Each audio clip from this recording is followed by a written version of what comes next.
Hello, welcome to Tech Capture. So in this video, we are going to discuss about a row level security in BigQuery. So in our previous videos, we already discussed how we can use policy tag for the column level security. So if you haven't gone through the previous video, you can check out my previous video in this playlist. But in this video, we are going to discuss about a row level security. So how we can achieve the row level security in BigQuery. So we are going to discuss about couple of ways. So let me first go to the BigQuery and we'll discuss there few examples how we can use a row level security, why we need row level security, and what are options we have for a row level security. Okay, so first try to understand what is a row level security. Okay, so let's go in one table from our data set. So we were referring till now the demo data set, and in demo data set we are having employee table. So let's see if we can use employee table. Let's check the data. Yeah, fine.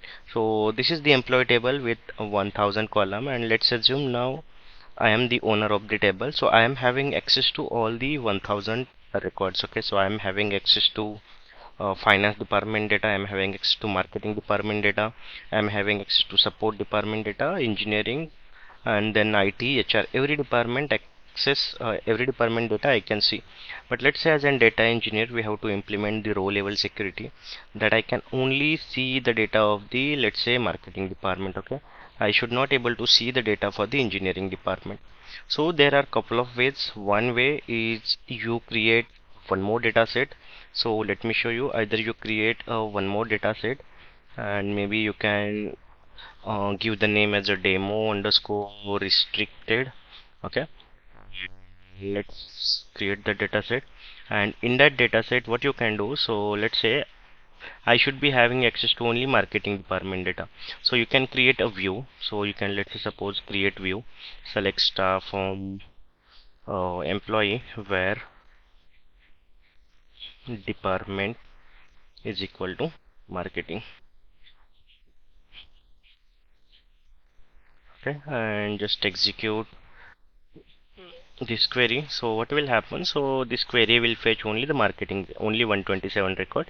So these are related to the marketing, and then you can create a view. So how you can do, just click on here, save view, and you select the restricted data set, and you can give the name as the view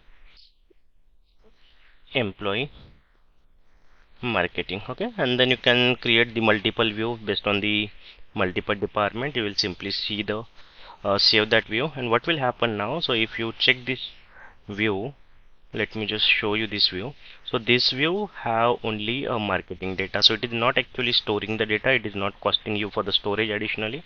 It is just, if you go to the details, it is just pointing data from your base table, which is your employee.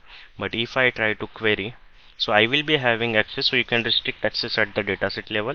So if I execute this query, I will have access only to the marketing department. Okay, I will not have access to the other department. Okay, and then you can restrict access, you can give access only to this department. How you can give, just click on this restricted department, and you can give access by share permissions, and you can give access at the dataset level, not at the project level. Okay, so you can give access here, you can simply add principal and give access at the dataset level. So that is the standard way where we can create views. We can restrict the row, so here we restricted the row only for marketing department and created the different view. So this is one way. Another way, we can create the row access policies. So how we can create the uh, row access policy. So let me just show you the example. So I'll go back to this employee table. Let me just close this view. Okay, so here you can see I am having access to all the department data. Let me just close and go back to the employee table. Yeah, so here I'm having access to all department data. So what I will do, I will just create a row access policy.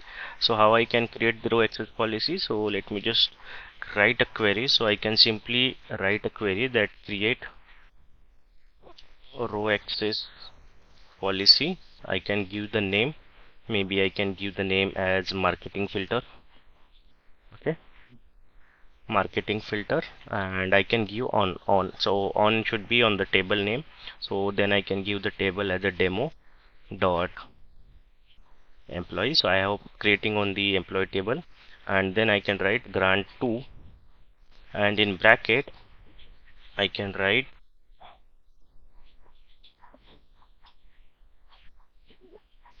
user colon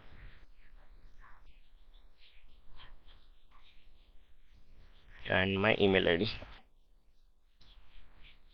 Okay, so this is my simple statement, and then after that I can write filter using, so what should be the filter, then in bracket I can write, so what should be the filter, so I need to give access to only marketing department. So here I can write department is equal to marketing. Okay, so this is a simple query I have created. So let me just format this. Okay, so let me just format, yeah.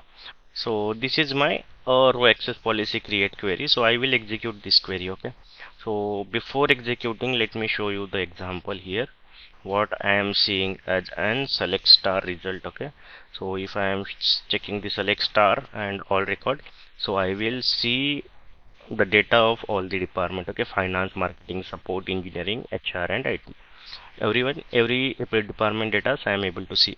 But once I execute the row access policy, so I am just granting, even though I am the owner, I am adding row access policy for my email ID that I should see only the marketing department data. Okay, so let me just execute. Okay, once it is executed, okay, this statement is executed. Now let me just see what's the difference. Now you can see here all department. Let me run again.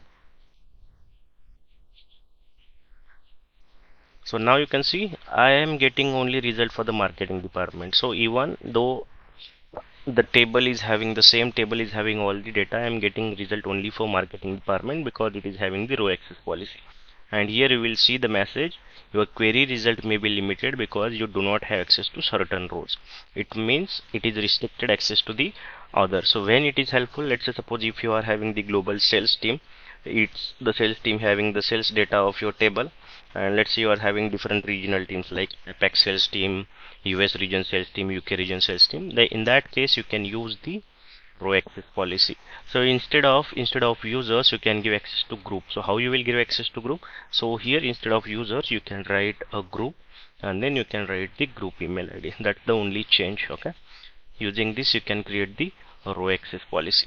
And if you can check, let's say suppose if you want to check if there are any row access policies on the table, you can simply click on the table, go to the schema, scroll down and see view row access policy. If you click on here, you will see the row access policy. Currently the name is marketing filter and department is marketing, and we can see for which principle it is using. So you can see this is only for this principle.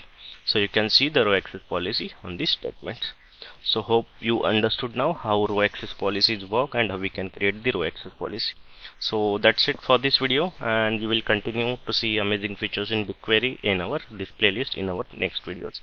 So let's see in another video.